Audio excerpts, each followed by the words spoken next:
écoutez Radio Légumes et compagnie, le balado consacré à la culture et l'entretien des plantes comestibles.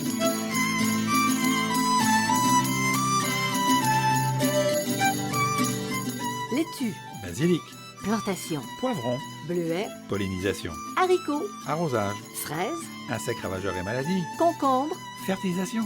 Radio Légumes et compagnie, le balado qui vous dit tout pour cultiver et entretenir simplement les plantes comestibles de façon naturelle.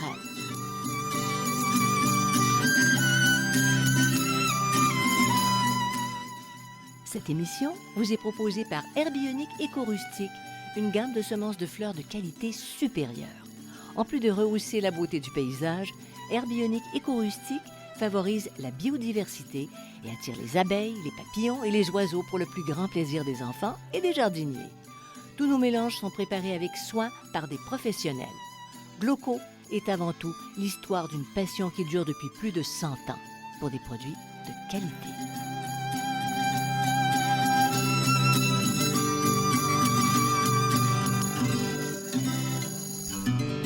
Bienvenue, soyez les bienvenus à Radio Légumes et compagnie. Bonjour Bertrand Dumont. Bonjour Jeanine Ross. C'est la fête. On passe au verger aujourd'hui, non? Comment ça, c'est la fête? Ben oui, c'est la fête. C'est On tout le passe temps au la verger. fête. Oui, quand on parle d'un sujet qu'on aime, c'est toujours la Oui, fête. c'est toujours la fête. Alors, il y a différentes manières, différentes façons d'aménager des jardins fruitiers. Mais c'est pas tout à fait ça le sujet.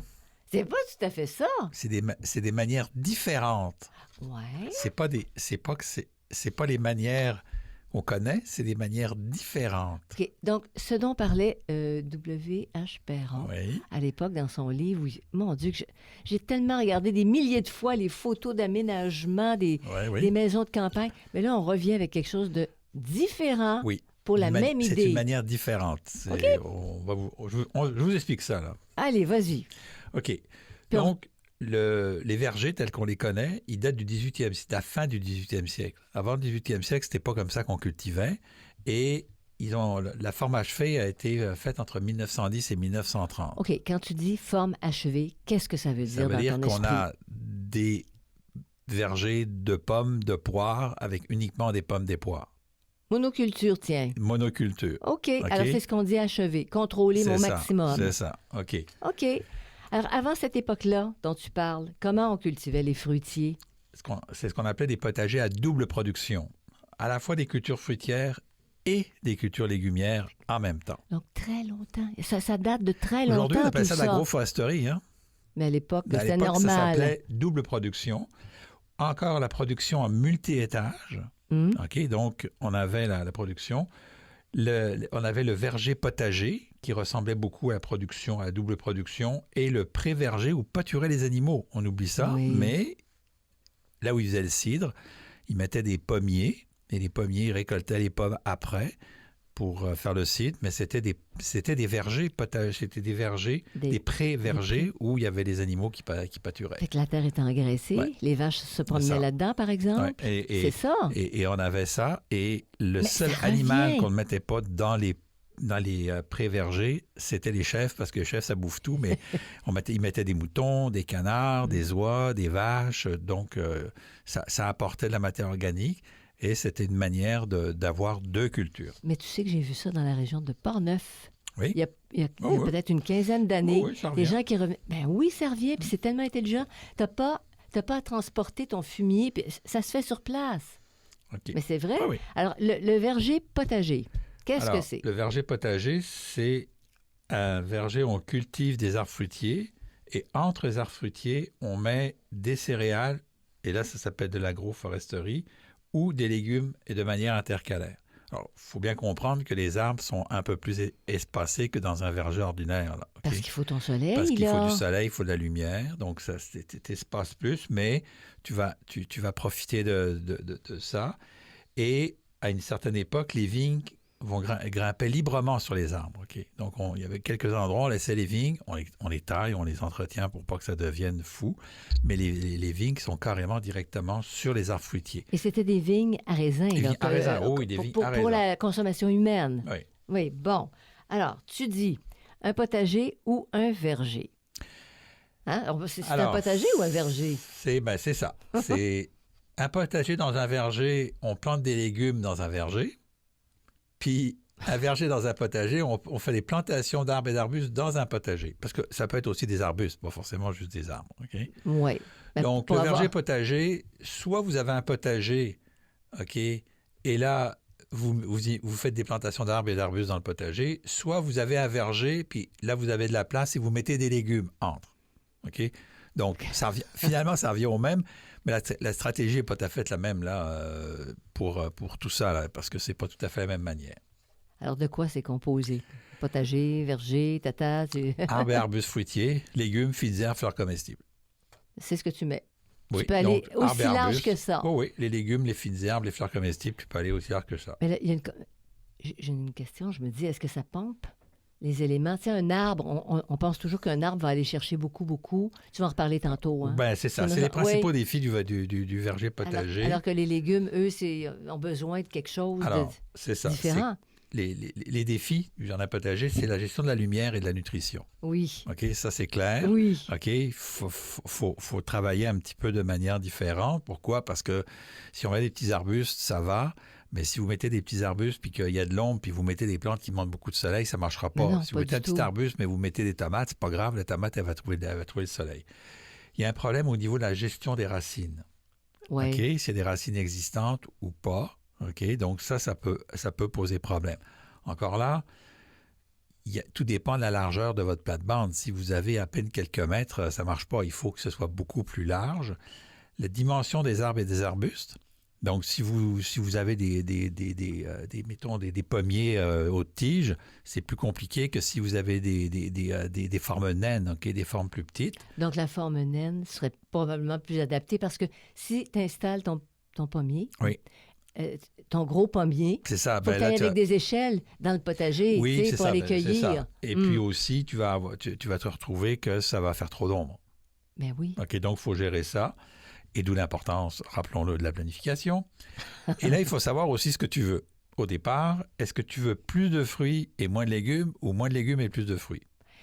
C'est toute la réflexion. C'est fascinant. C'est ça. C'est là. Tu le fais ton plan. C'est ça, parce que là, tu te dis, je vais élargir un peu plus, je vais avoir un peu moins là. Ce que je veux démontrer par là, c'est que il faut arrêter de faire des jardins carrés, tout rangés. Là. On peut mélanger les choses. Si vous regardez, puis moi, c'est inspirant. J'ai lu plusieurs livres sur le sujet. Là, ce que je vous raconte, c'est pas sorti de mon imagination. Là. Mm-hmm. C'est des vraies affaires. Mais regardez aussi, moi, je suis maniaque de peinture, notamment des impressionnistes. Regardez les tableaux des impressionnistes. Regardez les tableaux de Van Gogh et vous verrez que dans tous les potagers, il y a des arbres fruitiers. Oui. Et dans presque tous les jardins de les peintures de Van Gogh, vous le trouvez chez Monet, vous le trouvez chez d'autres encore, vous le trouvez chez Pissarro aussi notamment, qui a fait beaucoup. Et ça vous montre qu'à l'époque, on mélangeait les légumes et les arbres fruitiers. C'était comme ça. Et ça fonctionnait. Les gens ne crevaient pas de faim. Il faut arrêter de dire n'importe quoi. Mais comme tu disais, il faut peut-être planter moins d'arbres et arbustes pour la question du soleil. Mais on peut mélanger et... Un autre défi, et là il est important, c'est un manque d'informations et de données adaptées au climat en région nordique. Hein, ça, c'est un petit problème. Donc, il y a plus de tests à faire qu'autre chose et il faut y travailler. Parce qu'on a beaucoup de références européennes où la température est beaucoup plus douce qu'ici, quand même. Et c'est ça. Alors, il manque d'informations. Alors, ça s'appelle essai, erreur, correction.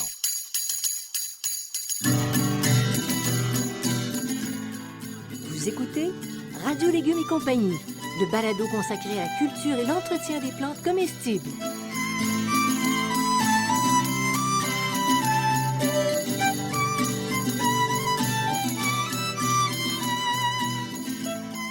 Gloco est heureux d'annoncer le lancement d'un nouveau mélange de semences de la gamme Herbionic Éco-Rustique. Particulièrement bien adapté au petit terrain, le mélange Herbionic Éco-Rustique urbain forme un tapis végétal d'environ 30 cm de haut. Il est composé de plantes vivaces et de fleurs annuelles dans une combinaison colorée et vivifiante de blanc, de jaune, de mauve, de rouge, de rose et de bleu. Certaines plantes offrent même un parfum délicat. Par sa hauteur, les plantes du mélange Herbionic Éco-Rustique urbain arrivent rapidement à maturité pour fleurir. En vente chez votre spécialiste horticole.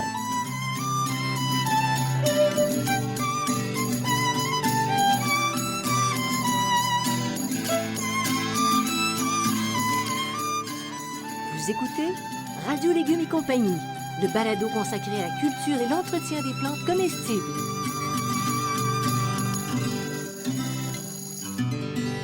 Alors Bertrand, les avantages d'un verger potager. Alors, pour les deux types de cultures, pour à la fois le verger potager, optimisation de l'énergie solaire grâce à une photosynthèse maximisée. Hein? Explique-nous ça. Ben, c'est-à-dire que tu vas avoir de la photosynthèse sur tous les niveaux, pas juste au niveau du plancher des légumes et pas juste au niveau élevé pour les arbres. Tu vas avoir de la photosynthèse à plusieurs étages. OK. Parce que le soleil... Mais il faut que le soleil se rende. Parce que oui, mais avec une bonne gestion, là, ouais. ton soleil va se rendre. Okay. Mais dans ton potager, tu vas avoir toute la superficie va être utilisée. Tu n'auras pas juste le bas ou juste le haut. Il y a aussi des périodes où est-ce que le potager, à un moment donné, il n'y a plus de culture, mais tes arbres vont produire. Donc, tu vas optimiser ton espace. Puis la photosynthèse, ça produit c'est de l'oxygène que oui, ça produit? Oui, la photosynthèse, j'en parle dans les balados. Il faudrait que je vous mette ça en lien. Et d'encourager ça. Ah oui, la photosynthèse, c'est 85 de la nourriture des plantes. Bon. Rappelons-le, là. Donc, la photosynthèse, c'est le soleil, c'est bien important. Une augmentation de la biodiversité fonctionnelle, donc parce qu'il y a une plus grande diversité de cultures. Hein, parce qu'on est toujours dans les avantages du verger potager. Potager, donc une plus grande biodiversité, une régulation de la température à travers tout l'écosystème, ce qui peut éviter la fermeture des stomates aux heures les plus chaudes de la journée. Donc, un petit peu d'ombre, un petit peu de moins de chaleur fait que les plantes vont moins arrêter leur croissance quand il fait très, très chaud. Parce que les stomates, c'est ça, quand elles plient, les plantes, quand elles se flétrissent. C'est ça. C'est comme un flétrissement, là. Mais c'est pas flétri vraiment, là. Ouais. Réduction de la vitesse du vent qui bénéficie aux plantes comestibles. Vous avez un petit peu un effet brise-vent en mettant des arbres et des arbustes fruitiers. Une augmentation de l'humidité de l'air ambiant. Vous arrosez moins parce qu'il y a de l'humidité. La respiration, la transpiration fait qu'il y a de l'humidité des arbres qui vont bénéficier aux légumes. La mise à disposition de minéraux principaux secondaires par la dégradation des racines des arbres. On oublie souvent que les racines des arbres, elles ne sont pas éternelles. Elles vont se dégrader. Et cette dégradation-là va apporter des éléments principaux secondaires et de la matière organique. C'est fou ce qu'on ignore des éléments naturels. Oui. Parce que c'est pas visible, non. Mais c'est effectif. Tu vas arracher un arbre à un moment donné, puis il y a des racines qui sont pourries en partie. Les feuilles des arbres vont tomber sur le potager. Ben, vous allez laisser, vous n'allez pas les enlever. Rappelez-vous l'émission qu'on a faite sur la préparation du potager où on va laisser la matière organique. Donc, la matière organique va se décomposer. Vous allez apporter la matière organique naturellement au sol. La présence dans le sol de mycorhizes qui sont associés aux arbres et qui vont être bons pour les plantes basses. Donc, c'est les mycorhizes des arbres qui sont quasiment tous mycorhizés vont être bénéfiques pour les plantes basses. Les petits champignons, les mycorhizes. La couverture du sol par les légumes au-dessus des racines des arbres, ce qui va limiter l'érosion. Hein? De plus en plus, vous regardez les vergers, là. Avant, on était sur la terre, mais de plus en plus, on est sur le gazon. Pas juste parce que c'est plus facile pour se promener. Ça garde l'eau. Ça garde l'eau. Je connais même un verger un peu traditionnel. Ben, ils enlèvent pas les mauvaises herbes au pied des arbres. Là. Mm-hmm. Alors que beaucoup en passent pour enlever les mauvaises herbes. Ça attire les pollinisateurs. Ils ont plus de rendement avec ces mauvaises herbes, supposément ces herbes spontanées au pied, que quand ils n'en avaient pas, parce qu'effectivement, les pollinisateurs puis les bons insectes. Et justement, l'accroissement de la présence des auxiliaires dus aux plantes basses ainsi qu'élevées. Donc, vous avez plus de biodiversité et donc plus de chances d'avoir un milieu qui est bien fonctionnel. Donc, beaucoup d'avantages au verger potager. Maintenant, est-ce qu'il y a des inconvénients? Oui, tu en as parlé tout à l'heure, des compétitions potentielles pour l'eau et les nutriments entre les différentes plantes, mais ça, c'est pas nouveau. Des arbres fruitiers qui peuvent être plus difficiles à récolter si on n'a pas bien organisé, donc on n'a pas laissé des allées le long des des planches pour pouvoir récolter. Là, il faut se laisser de la place pour récolter. Et puis, un choix limité de légumes et de fines herbes pour certains endroits qui sont à l'ombre, qui sont faits par l'ombre des arbres et des arbres fruitiers qui sont plus présents. Oui, les fines herbes, on les met en bordure de tout ça. Il y a quelques fines herbes qui fonctionnent quand même. Oui, avec moins de soleil. Avec moins de soleil, pour le persil, puis des trucs que nous, on ne cultive pas parce que tu es allergique, mais ça marche. Dis pas ça. Non. Mon inconscient va le prendre. Oui, c'est ça, je sais. Existe-t-il une autre forme de jardin fruitier que ce que tu viens de nous dire? Oui, donc la haie fruitière multistrace, OK? Donc, c'est une plantation dense. Multistrate. Multistrace. Oui. Multistrate. C'est ça? C'est ça. Donc, plusieurs strates, étages. Donc, des haies fruitières à plusieurs étages. Donc, c'est une plantation dense d'arbres en ligne. C'est une plantation en ligne qui est comme une haie? Oui, c'est comme une haie de hauteur moyenne qui va être accessible des deux côtés, dont la hauteur varie de 10 à 12 mètres, OK, et qui peut être courbe droite. Donc, c'est comme une haie, OK. Donc, sur un petit terrain, elle va plutôt tendance à être droite, mais sur un grand terrain, on peut y faire des formes. Oui. Donc, c'est une haie fruitière dans laquelle on ne va pas... Quand vous allez dans les vergers, souvent, vous voyez des haies fruitières d'un seul tenant, d'une seule variété. Ben là, c'est la même chose, mais on met plusieurs variétés et différentes hauteurs. C'est une très bonne idée. Oui. Pour la diversité. Puis si tu en perds un, ben, les autres ne sont pas contaminés nécessairement. Là. C'est ça. Puis en Europe, ça se fait beaucoup, ça aussi, les haies fruitières. Mais, vois-tu, notre producteur de bleuets disait, il faut les distancer, nos bleuets. Fait que tu peux faire des haies. Est-ce que tu peux aller chercher ton soleil? Tu sais, quand tu fais une haie, il y a les deux côtés, ça va, mais pour le... C'est parce que comment il faut faire attention. C'est parce que lui, il produit que des bleuets. Oui. Dans une haie fruitière, tu vas produire beaucoup d'autres choses. Okay? Donc, tu vas peut-être avoir un petit peu moins de bleuets, mais tu vas avoir plein d'autres choses. Bonne réponse. Okay? C'est intéressant. Donc, correct. Fait que ça ne produit pas sur les côtés. Ça produit ça moins produit pas forcément autant que si tu avais une production en ligne et ainsi de suite, mais tu vas avoir une production plus diversifiée. J'aime bien ta réponse. Okay. Ça a bien de l'allure. Donc... D'autres formes. Comment est-ce qu'on peut qualifier multistrate? Donc, c'est qu'on utilise des arbustes, des couvre-sols fruitiers, des vivaces comestibles. Okay? On va utiliser 4 strates en réalité. Une strate haute de petits arbres et arbustes fruitiers de 5 à 10 mètres de haut. Donc, ce n'est pas très haut. 10 mètres, là, c'est déjà assez haut pour aller récolter. Ouais. Donc, plutôt 5 mètres que 10 mètres. Une strate moyenne, donc des arbustes et des grimpants de 2 à 5 mètres de haut. Une strate basse, des arbustes bas. Puis une strate très basse, des fruitiers rampants, plus des vivaces de moins de 1 mètre de haut. Donc, on va ajouter des vivaces.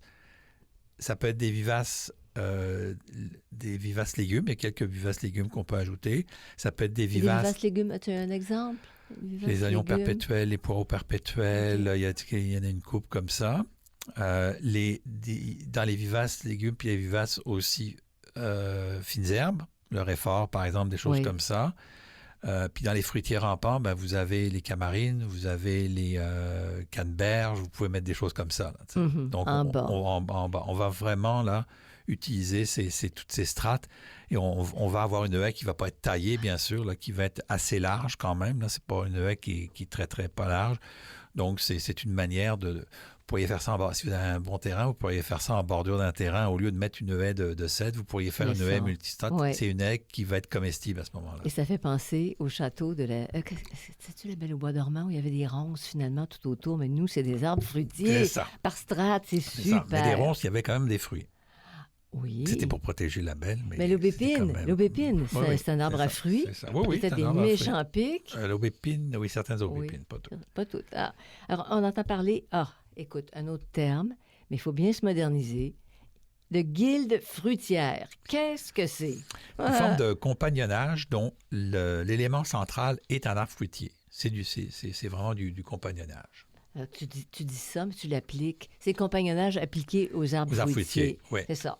Alors, de quelle plante, là, tu parles quand tu parles de guilde? Alors, on va retrouver un arbre fruitier. On va avoir des plantes fixatrices d'azote. Donc, des petits arbres, des arbres fruitiers, ainsi que des plantes vivaces ou annuelles, donc toutes les légumineuses. OK? On va retrouver des couvre-sols vivants, notamment des plantes à grand feuillage qui vont empêcher que l'évaporation se fasse, puis il y ait de l'érosion. on va avoir des plantes accumulatrices. C'est généralement des végétaux avec des longues racines pivotantes qui descendent profondément dans le sol et puis qui vont remonter les éléments. Certaines plantes spontanées sont intéressantes, des intéressantes accumulatrices, OK? Là, je n'ai pas en mémoire les noms, là, mais il y en a plusieurs, là, des plantes accumulatrices. J'en parle dans mon livre là, sur le jardin comestible éco-responsable, des plantes accumulatrices. Je donne des listes, là, parce que c'est un peu long à donner. Des plantes accumulatrices, Oui, admettons à l'automne, est-ce que ça rejette au sol? C'est-à-dire que tu les laisses, oui, c'est ça, elles vont sécher, elles vont geler, puis elles vont se décomposer sur le sol, puis ce qu'elles ont récolté dans le sol, elles vont le remonter dans la couche de l'horizon du sol plus haut. Elles vont le remonter. Oui, elles vont le remonter. Okay. C'est comme des excavatrices. Ben oui, si tu veux, c'est ça. Elles vont chercher dans le sol, puis elles remontent, là. Mais ça me fait penser à le truc sans fin, là, Une vis sans fin, oui, si tu veux ça. Un peu le même principe. La nature, c'est une vis sans fin, hein? Oui. Oui, elle remonte continuellement. Contrairement à ce que certains pensent que mais il y a une fin parce que c'est un monde fini, là. Mais c'est des cycles. C'est tout le temps des cycles. On a des plantes productrices de nectar qui attirent les insectes pollinisateurs. Et il n'existe pas de modèle universel de guilde. Si vous en faites des guildes, il faut après ça, il faut les tester dans la réalité puis les adapter, OK? Bon. Mais le principe, c'est plantes fixatrices, couvre-sol, plantes accumulatrices, plantes productrices, OK? Mais à planter c'est-à-dire sur le même terrain. Au lieu de planter votre fruitier bêtement, OK, vous faites une plate-bande autour, puis vous mettez toutes ces plantes-là. Tu fais un écosystème, tu crées un mini-écosystème. Et là, tu vas pouvoir contrôler un certain nombre de maladies d'insectes, pas toutes, là. Puis nourrir ton sol et ainsi de suite, sans avoir à rapporter de l'engrais et tout ça.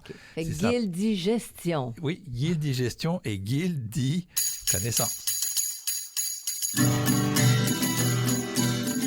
Vous écoutez Radio Légumes et compagnie, le balado consacré à la culture et l'entretien des plantes comestibles.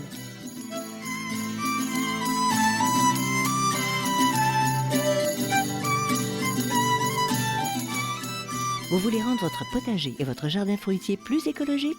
L'horticulteur Bertrand Dumont vous propose 2 livres sur le jardin comestible éco-responsable.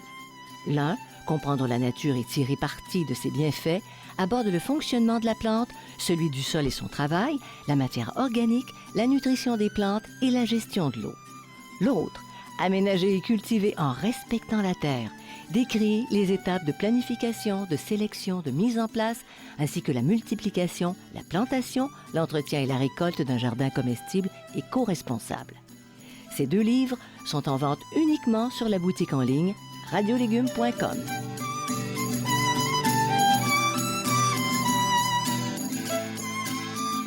Vous écoutez Radio Légumes et compagnie, le balado consacré à la culture et l'entretien des plantes comestibles.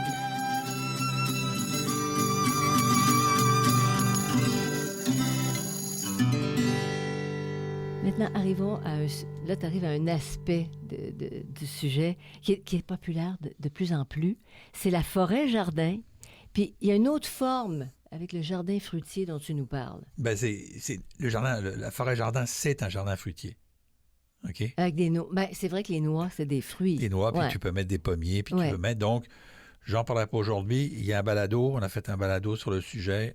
Donc, allez voir le balado. Il va être en lien sur la page du texte. Donc, allez voir le balado. Avec la forêt-jardin. Puis, est-ce qu'on peut cultiver des fruitiers en contenant? Parce que ça, pour les gens en milieu urbain, ça peut être intéressant. Donc, les mêmes que dans un jardin fruitier à l'extérieur, oui, on peut les mêmes. Et à l'intérieur, les plantes tropicales comme les orangers, les citronniers, c'est très populaire en ce moment, là, etc. Là, c'est encore une autre partie de la connaissance. Là, il faut s'informer là, pour aller cultiver. Là, vous n'allez pas ramasser 52 oranges par année, là, mais vous allez ramasser Combien? Pour le plaisir? C'est 2-3, là, c'est maximum. Sur un mur sud, admettons, en plein soleil. Mais c'est ça. Puis il y a des gens qui se font construire des maisons avec des solariums. Si vous avez un solarium, c'est plus facile. Ça va. Donc, ça va. Puis tu n'as pas besoin d'entrer des citronniers l'hiver en maison. Puis c'est ça, c'est bien.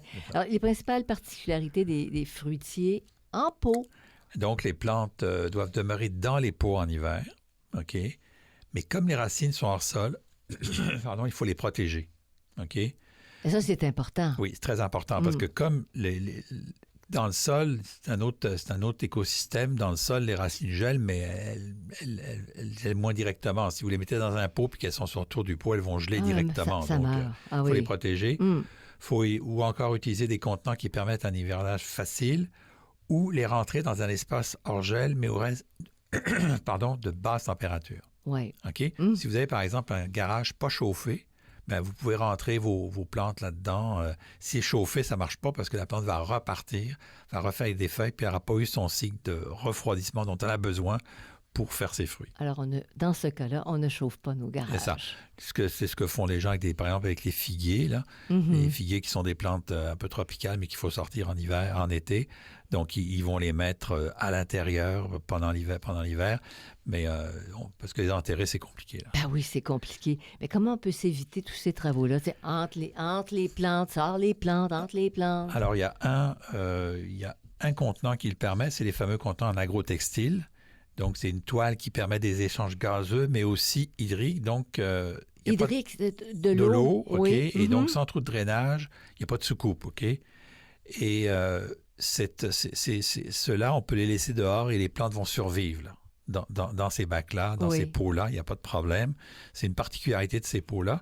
L'autre système, c'est d'installer des bacs de plantation en bois, OK? Et dont l'intérieur va être isolé avec un isolant en mousse de polyester extrudé, là, du bleu ou du rose, comme on dit dans le jargon. Là.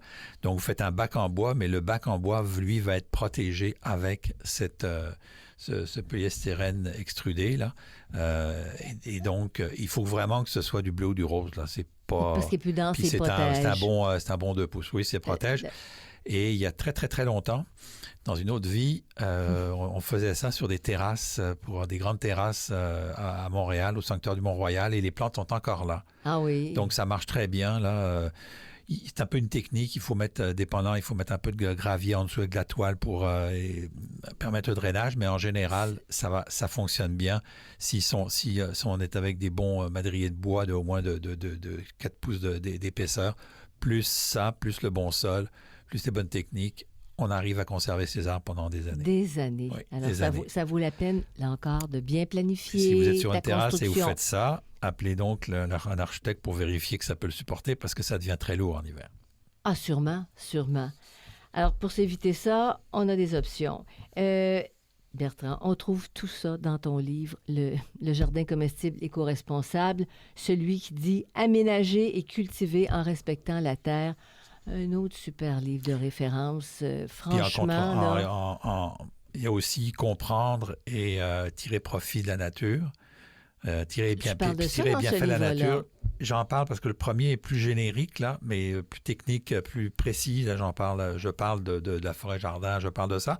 Dans le premier, je parle du concept des strates, de comment fonctionnent les strates, comment ça fonctionne.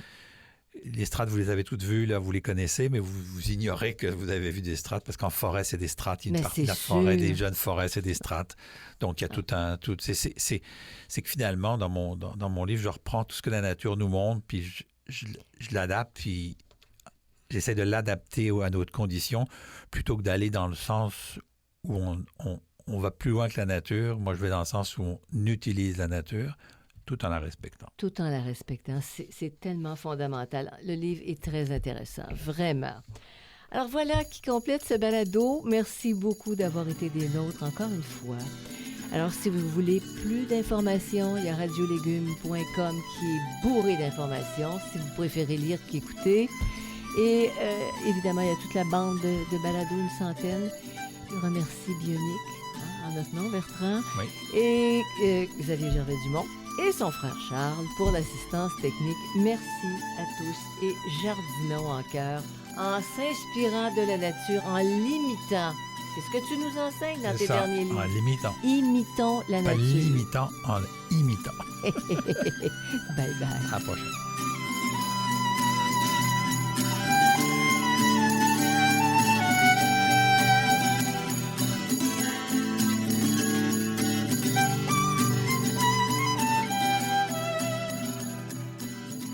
Vous écoutez Radio Légumes et compagnie, le balado consacré à la culture et l'entretien des plantes comestibles.